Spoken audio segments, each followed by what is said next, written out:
Finding a way every week. How about the Buffalo Bills? No overthinking, right? Go play some ball. Go play some football. It's an exciting time to be a Buffalo Bill and I'm a fan of the Buffalo Bills.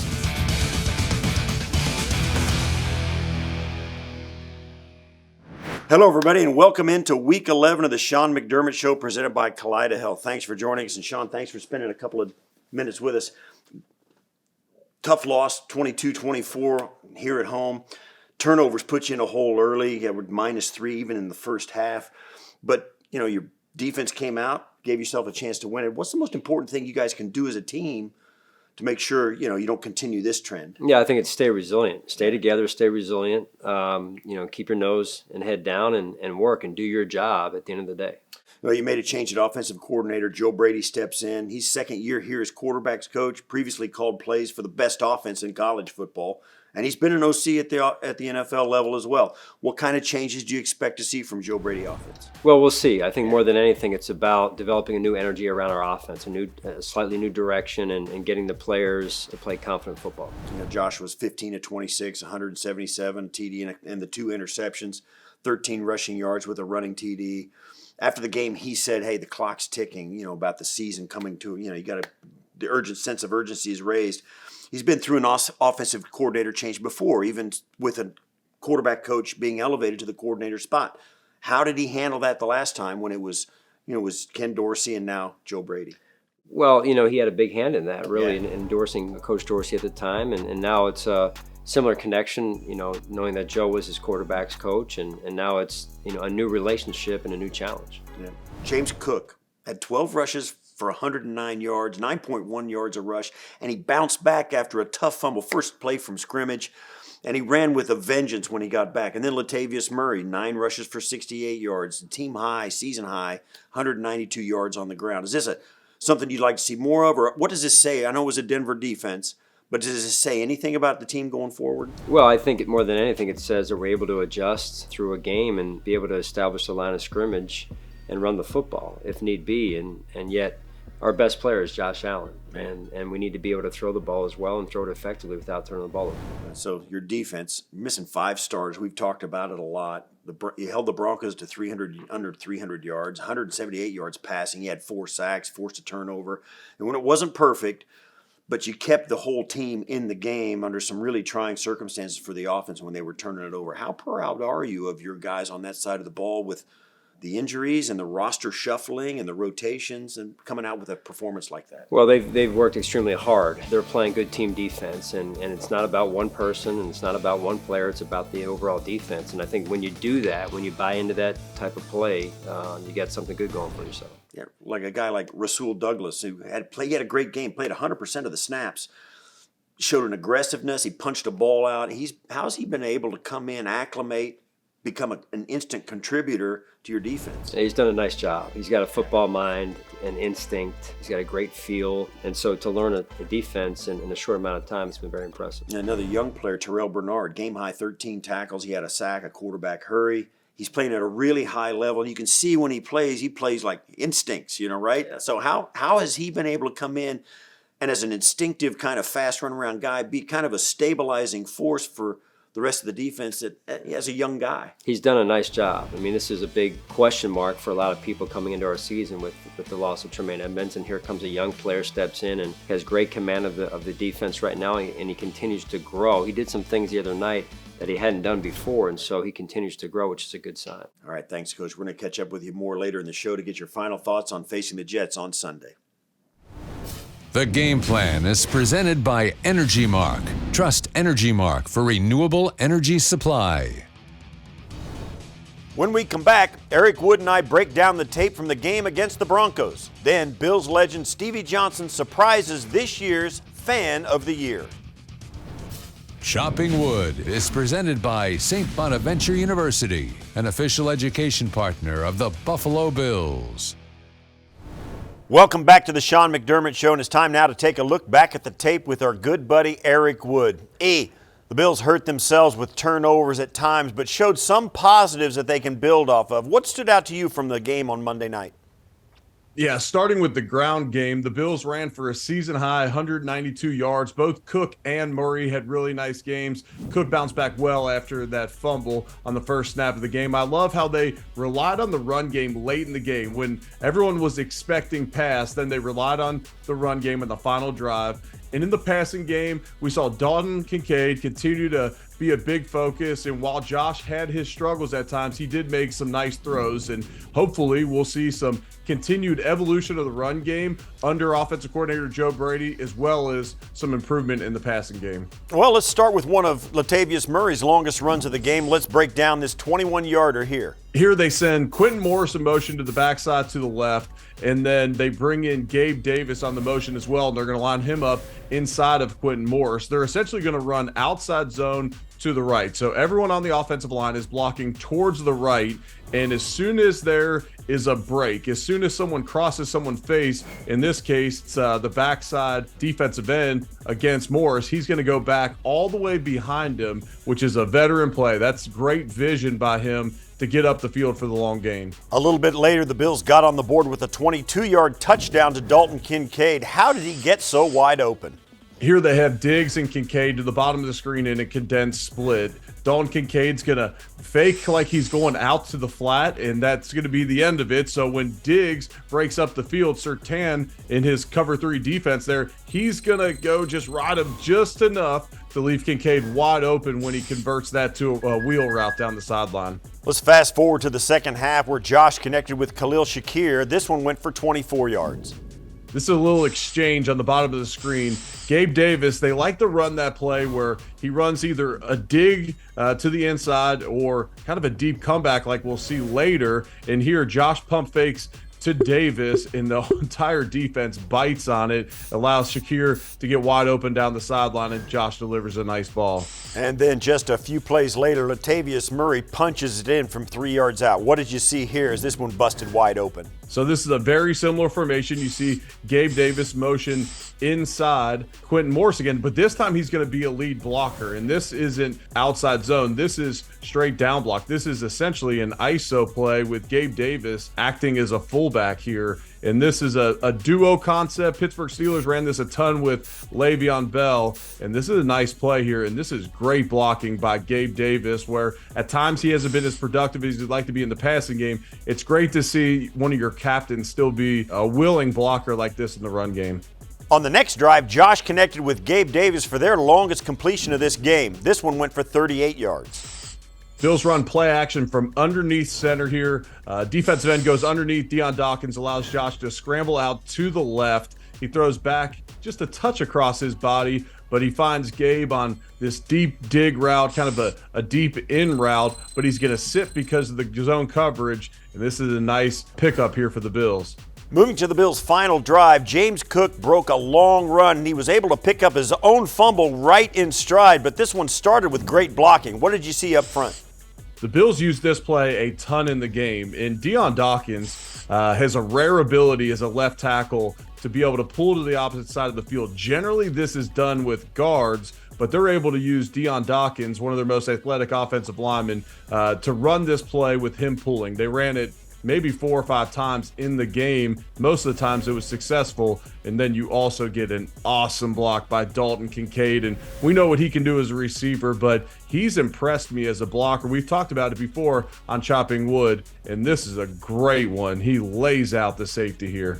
Great stuff as always. Thanks for this, Eric. We'll catch up with you next week. Yeah, looking forward to it, Steve. When we return, Bills legend Stevie Johnson has a special surprise for a member of Bills Mafia. And later on, we'll take a deep dive into some next-gen stats in Sportsology. Bills fans are known for their passion in the stands and in the community, but only one fan could be named the 2023 Fan of the Year. Take a look at how we surprise them with the help of Bills legend Stevie Johnson. Does that sound okay? You want to talk for me? Yeah, check. How's that sound? The history of Bills Mafia. Oh, You know, all right. You know, Can help with that.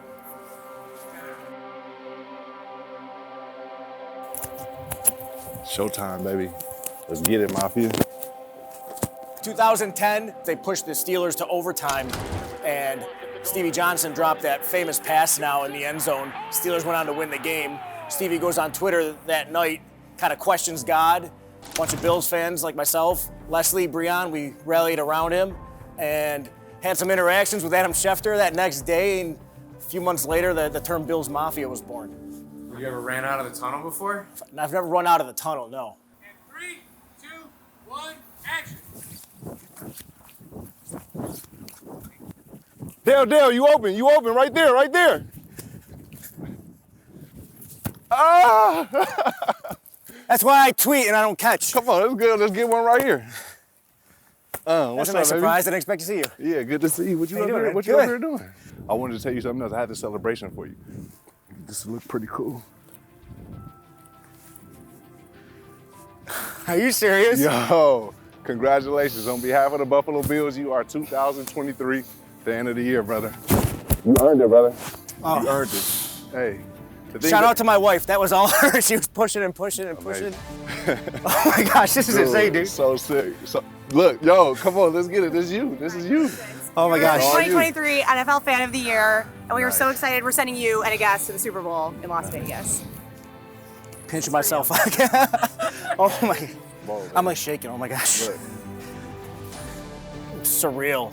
Huge honor. I mean, there's so many awesome fans in our fan base that are doing lots of amazing things. I think it means a lot for Dale to be named a Fan of the Year because of the work that he puts in just in general. I know he doesn't do it for acknowledgement and to be credited awards and things like that. For Stevie to be the one to do it, for Stevie to lift up his jersey and have it say Fan of the Year right there on his undershirt, it was perfect. Let's see if we, all right, let's do it. See if you pick up now. Hey, Chrissy, this is Stevie. How you doing?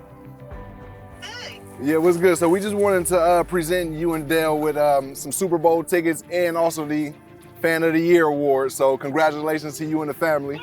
Yeah, yes, it's official on behalf of the Buffalo Bills. Yeah, and the first thing he did was he gave props to you. So props to you, Chrissy. Oh my God. Let's go. All right, go Bills. Go Bills. Forever. For the Pittsburgh game, he seen a friend I was down. And he went and lifted him up. The things that he do around the city with his gear, he does it for the people. So I've always just tried to turn it back and you're like, how can you help your fellow fan? That's what Bills Mafia is, looking out for your fellow fan. All these different things that have happened around the team over the past several years, Bills Mafia is known for giving. It's known for love. Being Fan of the Year is awesome, but to have played a small part in the fact that, you know, these 73,000 fellow fans plus everybody outside, that they're taking their fandom and they're turning it into good work in the community, that's the most important thing. Congratulations again, Thanks, man. I'm really hoping the team joins me this year in Las Vegas. And I love you, Bills Mafia.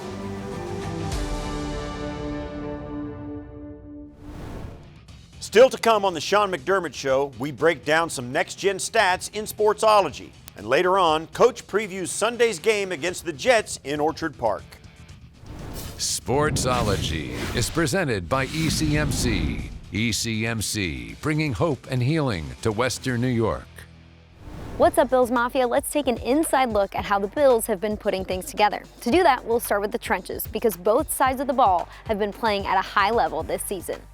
The Bills' offensive line has been on another level this season. They've been keeping the pocket clean for QB1 at a super consistent rate. The Bills are just one of two teams with 5 offensive linemen with a QB pressure rate of less than 9% and at least 300 pass blocking snaps.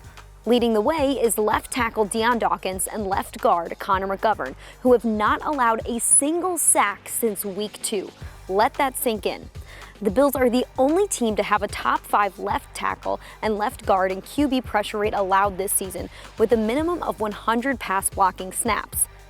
Bills defensive tackle Ed Oliver led all Bills defensive linemen, playing 73.2% of the defensive snaps against the Denver Broncos. Oliver leads all defensive tackles in run stuff rate at 10.7%.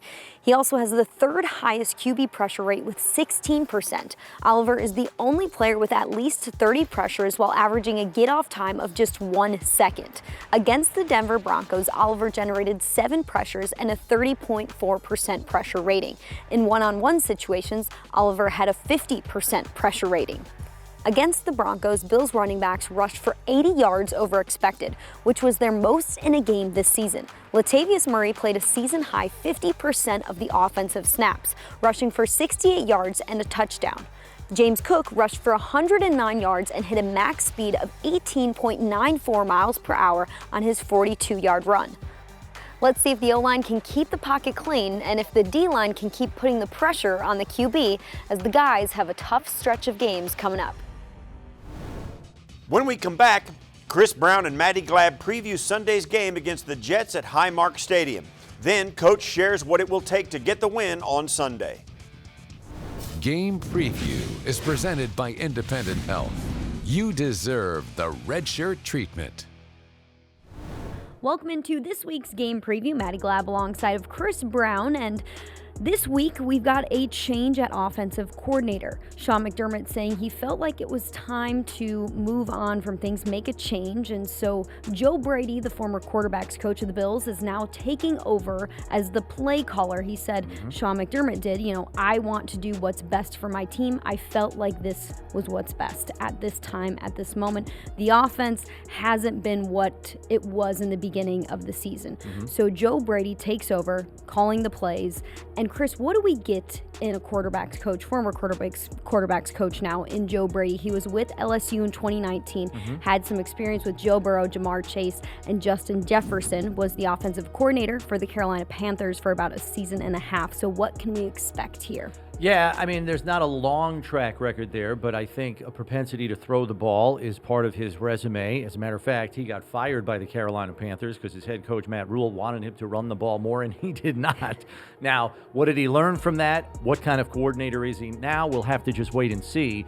But I think number one on his priority list is to reinstill the confidence in Josh Allen, to take charge of this offense and play with confidence. And I think number two is to scheme things up in such a way to make execution easier for the players. Very often, it seemed like a heavy lift with this offense. I think he has to facilitate in the scheme area to make execution easier for the players. Making things easier might be a good thing on a short week and against a defense that the Jets have. The Bills dropped their first game of the season to the Jets. This defense is allowing less than 20 points a game. They're hard to score against in the red zone. What's the secret sauce here against the Jets defense? Well, the secret sauce is the fact that you have a coordinator upon which they have no play calling background to draw from with this personnel grouping. So with that, there is an element of unknown that favors Brady and his play calling preferences. So right off the bat, you have an edge there. And then I would say the other thing is the Bills' backs are against the wall here. They got to let it all hang out. So I think they might lean towards being more aggressive rather than necessarily being more conservative. You have no margin for error at 5-5. You got to go now and probably try to win out as best you can, even though that schedule's a bear. An important game ahead for the Bills. If they can beat the Jets at home at Highmark, it'll be their fourth straight win against the Jets at home. Coach, you're back at home against the 4-5 Jets. They're coming off a 16-12 loss to the Raiders. It's a divisional game, potential playoff implications. You lost to these guys in week one in the most hyped game of all time, right? Regular season, right? So what's your message to your team headed into this game? Well, it's to play complimentary football, believe it or not, and not turn the ball over, give ourselves a chance to win. I think when you look at around the league, really in wins and losses, it's teams that lose the game more than they win the game, right? And so we've got to start there, and we've been doing that enough, too much in fact. So we've got to get back to our winning ways and our winning habits. Well, I was playing Zach Wilson at quarterback. He's had an up and down season. He's 5 TD passes but 6 interceptions. But he is coming off a week where he threw for 263, ran for a season high 54 yards. What are his strengths and weaknesses, and what's he bring to the table as a challenge to prepare for? Well, he is mobile, and he can kind of move around and extend plays back there. He does a good job getting the ball to the check down, and he's got some talent alongside of him now. He's got Wilson and in the backfield, Breece Hall, who are two very, very good players. The Jets defense held some of the league's best quarterbacks in check. Pat Mahomes, Justin Herbert, Jalen Hurts, and Josh. What do they do on defense that makes it so difficult for the quarterbacks they're facing? Extremely talented. A ton of number one picks, high picks along the front to begin with, and then obviously Sauce Gardner outside. They've got another good corner opposite of him that plays extremely well, and they don't do a lot schematically, but they play fast and they play physical. All right, Coach, thanks. Good luck this week against the Jets. And to everybody at home, thanks for joining us here on the Sean McDermott Show, presented by Kaleida Health. We'll see you next week, and as always, go Bills. Final Thoughts is presented by Toyota. Toyota is the exclusive and official vehicle of the Buffalo Bills. Toyota, let's go places. The Sean McDermott Show is presented by Kaleida Health, the official healthcare provider of the Buffalo Bills. By Connors and Ferris, your workers' comp attorneys. Call 716-684-COMP today.